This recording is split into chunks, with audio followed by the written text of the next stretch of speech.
안녕하세요. 말도 안 되는 이유로 시작한 다툼으로 결국 결혼 1년 만에 이혼까지 하게 된 제 이야기를 들려드리려고 왔어요. 저는 올해로 20대 후반이고 남편은 30대 초반으로 궁합도 안 본다는 4살 차이예요. 물론 그걸 믿고 결혼한 건 아니지만요. 정말이지. 주변 언니들이 그래도 결혼 전에 어디 유명한 데 가서 사주라도 보라고 했을 때 귀담아 들었어야 했는데 남편이란 사람만 놓고 본다면 절대 나쁜 사람은 아니에요. 만약 그랬다면 제가 결혼은커녕 연애도 하지 않았을 거고요. 다만 연애하는 동안 제가 남편에 대해서 알아차리지 못했던 게 하나 있었어요. 그건 바로 시부모님, 그중에서도 특히나 어머님을 향한 남편의 효심이었지요. 자식이 부모한테 효도하는 건 너무나 당연한 일이에요. 저도 저희 아버지한테 잘해드리고 싶은 마음이 굴뚝 같으니까요. 하지만 남편의 효심은 뭐랄까, 어긋나 있어도 뭔가 크게 어긋나 있었습니다. 평소에는 정말 똑똑하고 이성적인 사람인데 아주 사소한 일이라도 시어머니와 얽혀있기만 하면 이렇게 멍청할 수가 있나 싶을 정도로 앞뒤가 안 맞고 말도 안 되는 소리를 늘어놨거든요. 정말이지 옆에서 그 꼴을 보고 있자면 환장한다니까요. 그리고 그런 남편의 비뚤어진 효심을 처음 알게 된 건 신혼여행지에 도착하자마자였어요. 호텔에 도착해 체크인을 하고 간단히 짐을 풀고 불현듯 창문을 보게 됐는데 창문 밖으로 보이는 풍경이 너무 환상적이더라고요. 그래서 남편한테도 이리 와서 창밖 좀 보라고, 너무 예쁘다니까. 남편이 정말 제 말대로 이국적이고 멋지다 한마디 하더니 난데없이 어머님 얘기를 꺼내는 거예요. 어머님하고 같이 왔으면 엄청 좋아하셨겠다면서요.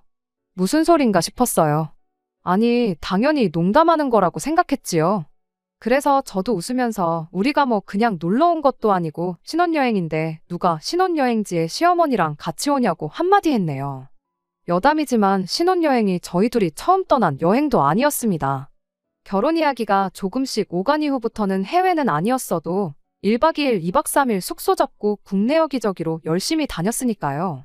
그리고 그때마다 아무리 여행지가 좋고 대단했어도 그냥 연신 감탄하고 즐길 뿐이었지 어머님을 모시고 왔으면 좋았겠다 그런 얘기는 입도 뻥끗 한 적 없어요.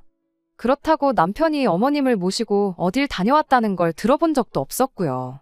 아무튼 그래서 저는 당연히 남편이 농담을 하는 거라 생각했고 그래서 그렇게 받아쳤던 건데 남편이 아주 정색을 하면서 그동안 어머님이 자기 뒷바라지 하시느라 얼마나 고생을 하셨는지 더더러 알기나 하냐입니다. 여행 같은 건 꿈도 못 꾸셨다면서요.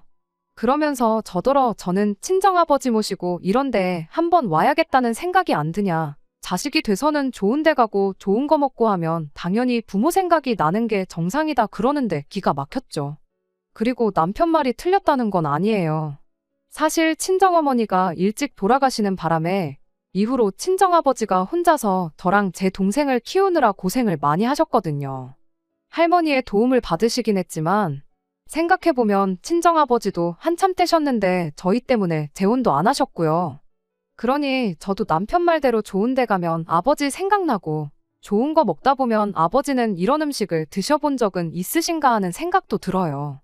하지만 그렇다고 해도 사실 마음만큼 다 해드리면서 사는 게 쉬운 일은 아니잖아요. 그런데 남편이 갑자기 뭐 부모 생각을 하니 안 하니 해가면서 그것도 신혼여행지에 도착하자마자 어머님이 고생을 하셨네 어쩌네 하는 게 솔직히 듣기 껄끄럽고 황당하고 불편했네요. 그리고 이때부터였어요. 남편은 신혼여행 내내 어디를 가든 뭘 먹든 좋다 좋다 하면서 어머님 얘기를 이어갔거든요. 심지어 한 번은 밥 먹다 말고 이거 어떻게 한국에 가져갈 방법이 없나? 어머님 한번 드셔보시게 해드리고 싶다 그러는데 하도 어머님 타령을 해댔어서 그런지 농담으로도 안 들리고 일부러 내 신경을 긁으려고 저러나 싶을 만큼 듣기 짜증났지요. 하지만 연애할 때도 말다툼한 횟수를 세자면 손에 꼽을 정도인데 신혼여행지에서 싸우긴 싫었습니다. 그래서 대충 그래그래 해가며 맞장구는 쳐줬지만 나중엔 정말 왜 저러나 싶은 게 꼴도 보기 싫었어요. 그러다 어느덧 신혼여행 마지막 날이었습니다. 앞서 며칠 동안은 관광지만 돌아다니느라 바빴기에 어떻게 보면 쇼핑을 할 수 있는 마지막 기회였거든요. 사람들이 말하길 같은 물건이어도 한국보다 싸게 파는 게 많다길래 소위 득템할 생각에 얼마나 들떴는지 몰라요. 다만 남편은 원래도 쇼핑을 좋아하는 사람은 아니다 보니 눈치 아닌 눈치가 좀 보였는데 그건 그냥 제 기우에 불과했습니다. 쇼핑몰에 도착하자마자 남편도 여기저기 돌아다니면서 뭘 그렇게 찾아대는지 정신이 없었거든요. 그리고 전 그런 남편의 태도가 의아스럽기도 하고 한편으론 혹시 저한테 뭐라도 사주려고 저러나 싶어서 괜히 기분이 좋았는데 그건 완전한 제 착각이었습니다. 남편은 오로지 어머님 드릴 선물을 고르느라 혈안이 되어 있던 거였죠. 신혼여행 내내 남편이 주구장창 어머님 타령을 해대기도 했고 그러니 그런 남편의 태도를 아예 이해 못할 것도 아니었어요. 저도 아버지 선물로 셔츠랑 벨트 정도는 사갈 생각이기도 했고요. 하지만 남편이 어머님 선물로 어떻겠냐며 저를 이끌고 명품 매장에 들어섰을 땐 정말 이 인간이 미쳤나 싶었습니다. 무려 4,500불짜리와 3,000불짜리 가방을 골라뒀었으니까요.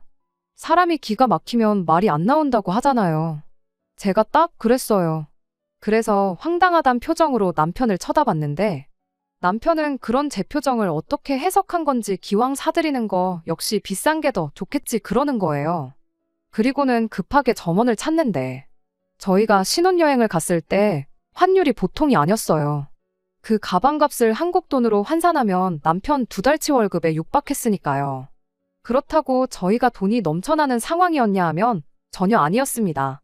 이미 대출도 있었고 그걸로 꽤나 골머리를 썩고 있었죠.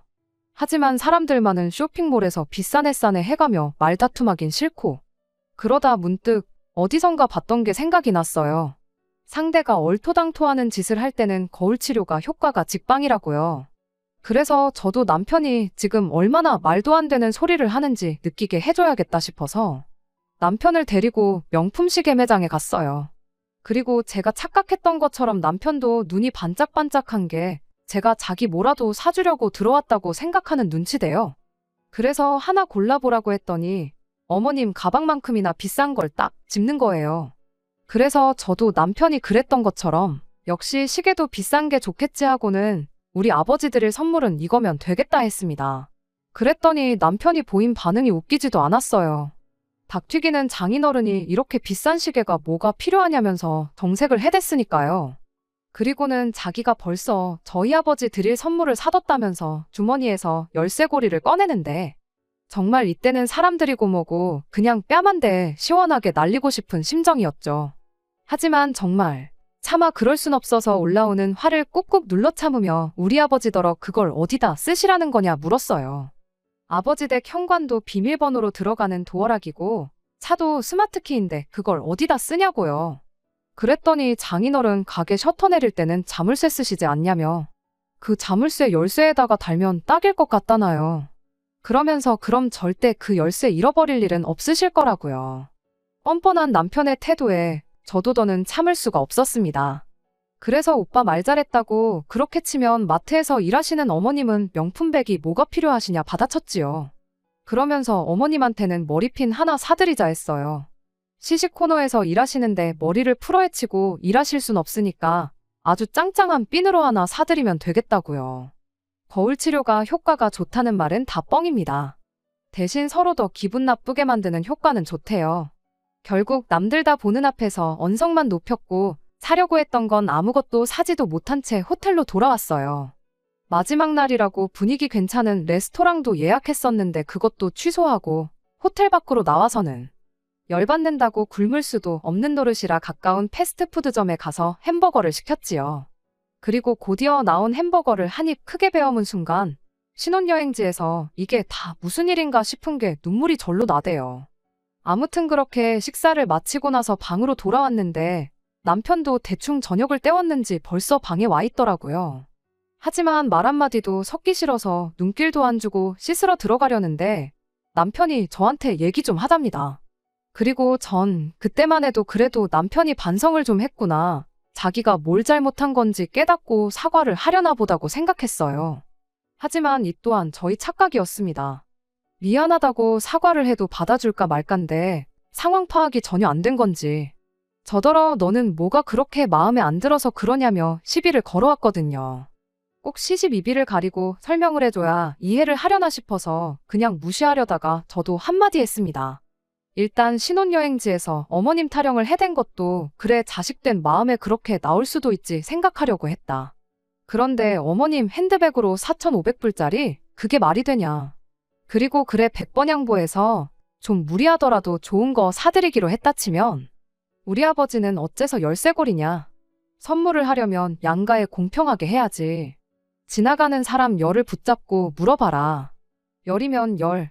전부 다 오빠가 이상한 사람이라고 할 거다. 그랬더니 남편이 말도 안 되는 계산 방식을 들먹거리면서 따지고 들었습니다.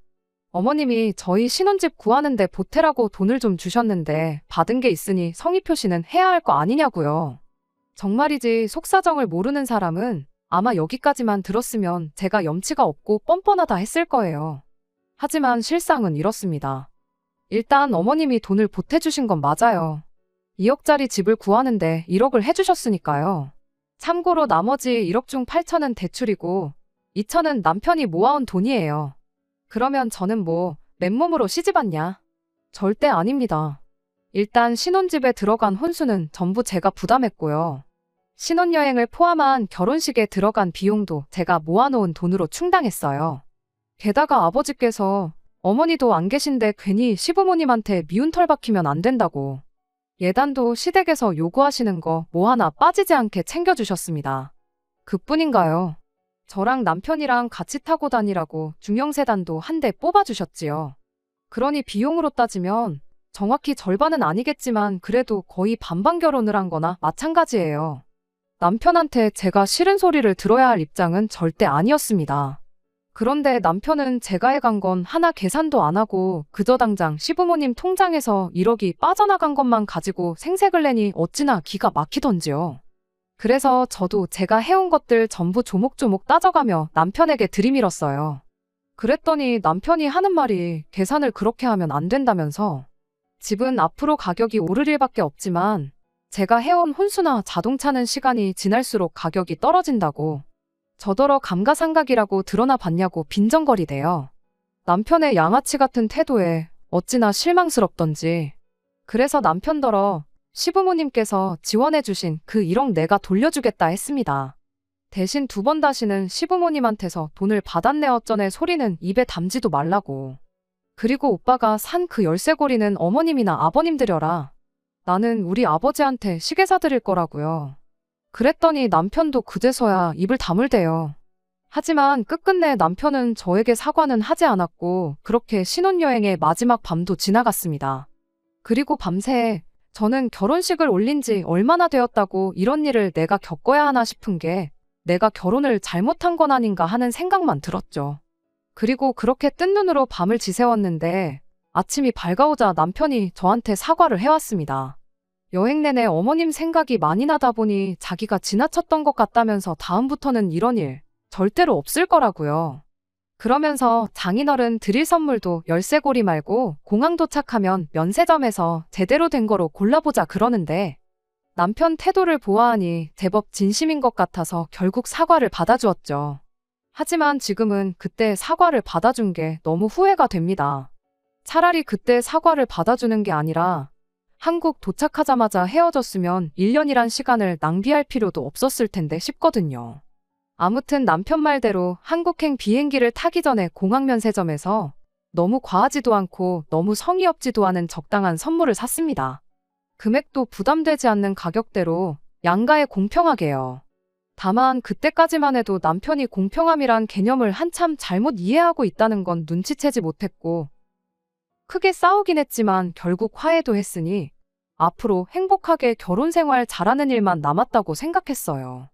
그리고 실제로 한동안 결혼 생활 자체만 놓고 보면 나쁘지 않았습니다. 신혼여행지에서 돌아온 이후로는 시부모님이든 어머님이든 시댁일로 서로 얼굴 붉힐 일이 없었거든요. 물론 종종 남편이 유난히 어머님한테만 과하게 한다는 느낌을 받은 적은 몇 번 있었지만 앞서 말씀드린 것처럼 자식이 부모 일에 나서고 효도하는 것 자체를 뭐라고 하고 싶은 생각은 없었어요. 하지만 결국 일이 터졌습니다. 친정아버지 생신을 앞두고 동생한테 저희 집으로 좀 오라고 했어요. 결혼 전부터 친정아버지 생신 때는 항상 저랑 동생이 요리를 직접 했거든요. 그리고 결혼했다고 해서 그걸 멈출 이유도 그럴 필요도 느끼지 못했으니 당연히 이번에도 준비해야지 생각한 거고, 그래서 동생도 저희 집으로 오라고 한 거예요. 참고로 동생은 회사 근처 오피스텔에서 자취 중으로 부엌이 작다 보니 거기선 제대로 된 요리를 하기가 쉽지 않아요. 아무튼 다만 남편이 퇴근하기 전에는 어떻게든 다 끝내려고 했는데 저나 동생이나 회사 사정으로 하루를 통째로 휴가를 쓸 수가 없었어요. 그래서 어쩔 수 없이 정오가 지나서야 음식을 시작해야 했는데 그렇다 보니 결국 남편이 퇴근하고 집에 올 때까지도 다 끝내질 못했지요. 그리고 남편은 저희 동생이 오는 건 몰랐다 보니 집에 있는 동생을 보곤 웬일이냐며 반갑게 맞아주대요. 그리고 동생은 그런 남편한테 아버지 생신상에 올릴 음식 미리 준비하려고 왔다면서 원래 형부 불편할까봐 빨리 해놓고 가려고 했는데 상황이 이러하여 지금까지 붙들고 있게 됐다 미안하다고 했어요. 그런데 남편이 그 말을 듣고는 약간 어이없다는 듯한 표정을 짓더니 저한테 잠깐 얘기 좀 하자며 저를 방으로 불렀습니다. 저는 그때까지만 해도 남편이 동생을 반갑게 맞아주긴 했지만 그래도 말도 없이 동생을 집에 부른 걸로 좀 불편하다고 이야기를 하려는 줄 알았어요. 그런데 남편이 꺼낸 말은 생각지도 못한 것이었습니다.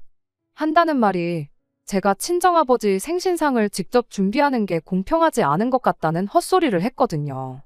저희가 결혼하고 얼마 지나지 않았을 무렵에 어머님 생신이 있었어요. 그리고 그땐 나가서 외식을 했습니다. 그러니까 남편이 하는 말이 어머님 생신 때는 외식을 했는데 친정아버지 생신은 정성스럽게 직접 요리를 하냐. 말인즉슨 자기 엄마는 정성스러운 생신상을 받지 못했으니 장인어른도 똑같이 나가서 외식을 해야 한다며 그게 공평한 거라나요? 어이가 없어서 헛웃음이 다 나대요. 바로 밖에 동생이 있었는데 동생이 들었을까 겁이 다 나더라니까요. 하지만 할 말은 해야지 싶어서 딱 부러지게 말했습니다. 당신도 직접 어머님 생신상을 정성 들여 차리면 되는 거 아니냐고요. 그랬더니 하는 말이 그게 아니라 친정아버지 생신상을 제가 차린 것처럼 어머님 생신상도 제가 차려야 한다는데. 순간 짜증이 나서 어머님이 오빠를 키워주셨지 나를 키워주신 건 아니지 않냐 받아쳤어요. 그리고는 더는 이런 말 같지 않은 대화를 이어가고 싶지 않아서 이제 그만하고 나와서 뒷정리하는 거 도와주라고. 그러면 당신이 다음번 어머님 생신상 차릴 때 나도 뒷정리는 도와주겠다 말하고 방에서 나왔습니다. 남편도 그러니까 더는 가타부타 말은 안 하고 나와서 도와주기 시작했어요. 동생은 저희가 방에서 무슨 대화를 나눴는지 몰랐으니 퇴근하자마자 와서 뒷정리하는 거 도와주는 남편이 세상 자상한 사람으로 보였나 봐요. 타들어가는 제 속도 모르고 저희 남편한테 최고라 하질 않나 저한테 결혼 정말 잘했다고 하질 않나. 그리고 결국 동생의 이 오해가 엄청난 일을 불러일으켰어요. 뒷정리까지 마치고서야 남편과 저 그리고 동생까지 세 사람이 식사를 시작했습니다. 그리고는 이런저런 이야기가 오가던 중 동생이 실은 자기가 들어놓은 적금이 하나 있었는데 이번에 그게 만기가 된다면서 그 돈으로 아버지 해외여행을 보내드리고 싶다는 거예요. 그러면서 저랑 남편을 한번 쳐다보더니 같이 가지 않겠냐는데 순간 아차 싶었습니다. 좀 전까지 남편하고 나눈 이야기가 있었으니 이 인간이 또 어떤 헛소리를 할지 보나마나 뻔하다 싶었거든요. 남편은 처제가 같이 가자는데 당연히 같이 가야지 하고 대답을 했고 동생은 잘 됐다면서. 그런데 언니네도 같이 가게 되면 비용이 조금 부족하니까 비행기표랑 숙소비 정도는 언니네가 내달라고 하더라고요. 여행 계획을 세우는 것부터 가서 들어가는 식비며 잡다한 것들은 자기가 다 알아서 하겠다면서요. 그리고 아니나 다를까 동생이 현관 밖을 나서기가 무섭게 자기도 시부모님을 모시고 해외여행을 한번 다녀와야겠답니다.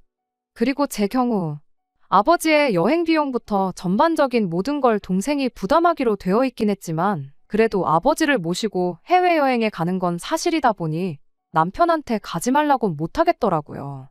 그래서 알겠다고 잘 알아보고 모시고 다녀오라 했습니다. 그랬더니 남편이 자기도 저희 아버지 여행 가시는데 따라가니까 저도 자기랑 시부모님이 여행 가는데 따라와야 된다네요. 그래서 어쩔 수 없이 저도 같이 가기로 했지요. 그리고 한 달 후에는 넷이서 다 같이 4박 5일로 해외여행을 다녀왔습니다. 동생이 말했던 대로 저희 여행 경비랑 호텔값만 내고 다녀왔어요. 동생이 계획도 얼마나 꼼꼼하게 잘 세워놨는지 가서 불편한 거 하나 없이 좋은 시간을 보냈네요. 그리고 그렇게 어머님의 생신도 다가왔습니다. 약속한 바가 있었지만 솔직히 남편이 요리를 잘하는 사람도 아니고 그래서 하는 척이라도 하면 저도 못 이기는 척 같이 해주려고 했어요. 하지만 남편은 해보기도 전에 그냥 저희 친정아버지 생신 때처럼 제가 음식을 하고 자기가 뒷정리를 하면 안 되겠냐대요. 그래서 안 된다고 거절하니 그냥 외식하잡니다. 그래서 외식했어요. 그리고 이때는 그놈의 공평은 찾지도 않더라고요. 하지만 여행은 달랐습니다. 여행 또한 남편 말대로 공평하게 저는 같이 가기만 하려고 했는데요. 문제는 남편이 여행 계획 같은 걸 꼼꼼하게 세우는 성격이 아니거든요. 그래서 남편만 믿고 갔다간 저도 저지만 시부모님이 생고생하실게 안 봐도 비디오인 거예요. 그래서 여행 계획은 제가 세우기로 했습니다. 그런데 계획을 세우려고 보니 예산 자체가 턱없이 부족했어요. 저희 동생이야 처음부터 친정아버지 해외여행을 염두에 두고 돈을 모아왔기에 예산이 넉넉했지만 시부모님을 모시고 가는 건 순전히 남편이 멋대로 정했던 거라 예산이 넉넉지 못했던 거죠. 그래서 여행지는 가까운 일본으로 정했습니다. 가까워서 비행기표도 저렴하게 구할 수 있었고 엔저다 보니 약간의 쇼핑도 할 수 있겠다 싶었거든요. 게다가 일본 음식은 그래도 호불호가 심한 편은 아니니 시부모님도 잘 드실 수 있을 것 같았죠. 정말 효도 여행이다 생각하고 전부 시부모님 입장에 맞춰서 일정을 짰어요. 남편에게 들었던 대로 시부모님은 이번 해외여행이 처음이셨습니다. 두 분이 결혼하셨을 때도 신혼여행을 경주로 다녀왔다고 하셨거든요.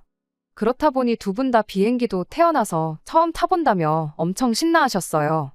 며느리 덕분에 비행기도 다 타본다면서 제 칭찬도 잊지 않으셨고요. 우여곡절이 있긴 했지만 그래도 시부모님이 즐거워하시는 모습을 보니 계획을 세운 사람으로서 뿌듯하고 기분은 좋았네요. 비행기에서 내려 점심시간쯤 호텔에 도착했는데 시부모님이 배가 고프다고 하시더라고요. 마침 숙소에 붙어있는 식당이 있길래 남편한테 부모님 모시고 식사하고 오라고 했습니다. 저는 기내식이 소화가 안 돼서 밥 생각이 없었거든요. 아무튼 그렇게 세 사람을 보내고 저는 그대로 세 사람 짐 들고 올라가 체크인하고 그랬네요. 그리고 이후로 여행 첫날은 제가 짜놓은 대로 잘 흘러갔어요. 밤늦게까지 인터넷 뒤져가며 계획 세워놓은 게 보람이 있었죠. 문제는 그날 저녁이었어요. 일본 다녀와 보신 분들, 그중에서도 비즈니스 호텔 묵어보신 분들은 아시겠지만 방이 많이 좁잖아요. 그런데 어머님이 막무가내로 아버님하고 같은 방을 쓰기 싫다고 짜증을 내시대요. 이유는 아버님이 코골이가 심해서 절대로 당신이 푹 잘 수가 없다고요. 게다가 아버님이 피곤하실 땐 이갈이까지 있으시다니 어머님이 짜증을 내시는 것도 이해가 안 되는 건 아니었어요. 그래서 불편하겠지만 뭐 어쩌겠냐고. 방을 2개를 잡았으니 남자들은 남자들끼리, 여자들은 여자들끼리 방을 쓰자고 했습니다. 그런데 어머님께서 저랑도 한 방 쓰기는 싫으시다대요. 며느리랑 불편해서 어떻게 자냐고요. 그리고는 아들하고 처음 같이 온 해외여행이니까 아들하고 한 방을 쓰시겠다며 우기시는데 그럼 저는 어디 가서 잘한 건가 싶대요? 하지만 어머님께선 저는 아버님이랑 자면 되지 뭐가 문제냐입니다. 그리고는 등 돌리고 자면 되는 거 아니냐고. 아니면 저더러 바닥에서 자래요. 아버님은 허리 디스크 때문에 침대에서 꼭 주무셔야 한다고요. 기가 막혀서 아버님 허리 디스크가 문제가 아니라 애시당초 제가 어떻게 아버님이랑 한 방을 쓰냐고. 그렇겐 못한다고 했어요. 그랬더니 남편이 잠깐 얘기 좀 하자대요. 그리고는 또 공평함을 찾아댔지요. 자기도 지난 여행 때 처제랑 장인어른이랑 여행 갔을 때 장인어른이랑 좋아서 같이 방 쓴 거 아니랍니다. 불편했지만 사위니까 그 불편을 감수하고 쓴 거라고요. 그러면서 자기도 했는데 저는 왜 안 되냐는데. 아니 제가 아버님을 남자로 보고 뭐 그런 게 아니라 그냥 말이 안 되잖아요. 세상에 어떤 며느리가 여행 가서 아버님이랑 한 침대에서 잠을 잔답니까? 저는 머리털 나고 그런 얘기는 들어본 적도 없고 들어봤다고 해도 미쳤다고 욕을 했을 거예요. 하지만 남편은 계속해서 시부모님 모시고 처음 나온 해외여행인데 기왕이면 두 분이 제일 편한 쪽으로 맞춰드리자면서 저더러 어머님을 위해서 이번만 좀 참으래요. 정말이지 어머님이 저더러 아버님이랑 한 침대를 쓰라는 것도 어이가 없는데 남편이란 인간까지 똑같은 소리를 하고 있으니 이놈의 집구석이 정신이 나갔나 싶은 게 더는 상종을 못하겠다 싶더라고요. 하지만 그래도 어른들이 계시니 차무린자를 되뇌이며 1층 프론트에가 남는 빈방이 있는지 물었어요. 그런데 빈방도 없다대요. 그리고 까놓고 말해서 이 와중에도 며느리가 그래도 어떻게든 방법을 찾아보려고 동분서주를 하면 그 성의를 봐서라도 미안한 줄 알고 자기들 고집은 좀 꺾는 게 정상 아닌가요? 하지만 어머님은 계속해서 아들하고 자야겠다며 저더러 아버님이 싫으냐 아니면 뭐 시애비가 며느리한테 뭔 짓이라도 할까봐 그러냐. 너는 평소에 무슨 생각을 하고 살길래 그런 걱정을 하냐. 너 사고방식이 특이하다. 너 그러는 거 보니까 나중에 네 시애비가 아프면 아주 근처에도 안 오겠구나. 남편이 말도 안 되는 억지를 쓰고 고집을 부리는 게 누굴 닮은 건가 했더니 어머님한테 물려받았던 거였죠. 아무튼 이런 와중에도 남편은 어머님 편만 들고 있지. 아버님은 당신은 아무래도 상관없다며 먼 산만 보고 계시지. 결국 더는 안 되겠다 싶어서 일단 알겠다고 했습니다. 제가 다른 호텔에는 빈 방이 있는지 한번 알아보고 오겠다고요. 그리고는 제 짐을 챙겨 호텔을 빠져나왔는데 솔직히 처음엔 워낙 주변에 호텔이 많으니 숙소를 찾으려면 못 찾을 것도 없겠다 싶었거든요. 그런데 그 밤에 캐리어를 끌고 걷다 보니 내가 뭐 하는 짓인가 싶은 거예요. 이 무식한 집구석 때문에 내가 생고생을 하는구나 싶기도 하고. 그래서 그냥 그 길로 택시 타고 공항으로 갔어요. 그리고는 여행 경비를 제가 갖고 있었는데 그 돈으로 비록 2시간 남짓의 짧은 거리였지만 한국행 비즈니스 티켓을 질렀습니다. 개고생만 죽어라 하고 잠도 못 잤는데 발이라도 뻗고 가자 싶어서요. 그리고 그때 남편에게서 전화가 걸려왔습니다. 그리고 그때도 저는 남편에 대한 일말의 희망 같은 걸 가지고 있었는지 남편이 제가 걱정되어 전화를 건 줄 알았어요. 숙소는 찾았는지 뭐 그런 걱정이요. 하지만 또 착각이었습니다. 남편은 다짜고짜 어디냐며 성질부터 냈거든요. 그러면서 시부모님이 저 기다리다가 결국 잠드셨다면서 저더러 어른들 여행의 숙소가 얼마나 중요한데 일을 이렇게 하냐는데. 아니 어머님 잠기 밝은 것도 내 탓이냐고 저도 남편한테 확 소리를 질렀어요. 그리고는 나 먼저 한국 가니까 셋이서 어디 한번 신나게 놀아보라고 했습니다. 와서 이혼 서류에 사인만 하면 될 거라고요. 그랬더니 그때부터 어머님이고 아버님이고 어찌나 전화를 해대시던지. 정말 전화기 불나는 줄 알았네요. 그리고 그제서야 남편이 어머님 아버님이 그냥 한방 쓰시기로 했다면서 이제 다 제 뜻대로 된 거 아니냐고. 일 키우지 말고 그만 호텔로 돌아오라는데 아무리 생각해도 제가 가야 할 이유를 모르겠더라고요. 더는 같이 살고 싶은 것도 아닌데 왜 시부모님 비위를 맞춰가며 이 여행을 마무리 지어야 하는지부터가 말이죠. 그래서 어머님이 아버님이랑 한 방을 쓰시던 각방을 쓰시던 어머님이 당신을 끌어안고 주무시던 마시던 더는 관심도 없고 알고 싶지도 않다 했습니다. 그냥 알아서들 하라고요. 그리고 그렇게 한국에 돌아오자마자 어차피 회사에는 휴가를 낸 상황이었으니 바로 이혼 전문 변호사를 찾아갔습니다. 결론부터 말하자면 제가 이혼하고 싶다고 이혼을 할 수 있는 건 아니더라고요. 아버님이랑 한방 쓰라고 한 건 그쪽에서 그냥 농담이었단 식으로 말해버리면 끝이라고. 이혼 소송을 할 만큼 큰 문제로는 보이지 않을 거라고요. 그리고 그때부터는 어떻게든 협의 이혼을 해야 한다는데 남편이 안 해줄 것 같은 생각에 너무 불안했어요. 하지만 웃어야 할지 울어야 할지. 남편도 저같이 시부모 알기를 우습게 아는 여자랑은 더는 같이 살기 싫다나요? 그래서 걱정과 달리 너무 쉽게 협의 이혼을 하게 됐습니다. 신혼집에 들어간 가전가구들은 제가 가지고 왔어요. 남편도 같이 쓰던 거라 마음 같아선 버리고도 싶었지만 그래도 또 다 돈인데 생각하니 아까워서요. 아마 친정아버지께서 쓰시지 않을까요? 그리고 솔직히 따져보면 위자료도 못 받았지. 오히려 집 사느라 받았던 대출금에서 많이는 아니지만 그래도 얼마라도 같이 갚았단 말이에요. 그러니 그게 좀 속이 쓰리긴 한데 그거 받자고 또 남편이랑 얘기할 거 생각하면 벌써부터 스트레스가 이만저만이 아니라서 그냥 잊어버리려고 했지요. 그런데 오늘 이혼 숙려 기간까지 다 끝난 마당에 남편이 연락을 해와서는 자기가 너무 성급했던 것 같답니다. 저 그렇게 가고 나서 속상해하시는 어머님을 보니 눈에 뵈는 게 없었다면서. 그래서 자기가 너무 경솔하게 행동했던 것 같다고. 한 번만 용서해주면 안 되냐대요? 이럽다 하곤 끊었죠 뭐. 앞서 말씀드렸던 것처럼 그냥 초장이 아니다 싶었을 때 끝을 봤어야 했는데 설마 하는 마음에 한 번 더 믿어주고 하다가 여기까지 오게 됐으니 남편에 대한 희망을 버리지 못한 제 잘못인가 싶기도 하네요. 그래도 괜히 소송까지 가고 번거로워질 수도 있었는데 협의이혼으로 마무리됐으니 이것만 해도 어딘가 싶기도 하고 아무튼 이제 다 끝난 일이니까 오늘을 끝으로 더는 곱씹어보지도 않으려고요. 아직도 여전히 저를 응원해주는 친정아버지와 동생 그리고 주변 사람들을 생각해서라도 보란듯이 더 잘 살아갈 겁니다. 끝까지 들어주셔서 감사합니다. 오늘의 사연은 여기까지입니다. 구독과 좋아요, 알람 설정 부탁드리고 더 좋은 사연으로 다시 찾아뵙겠습니다. 감사합니다.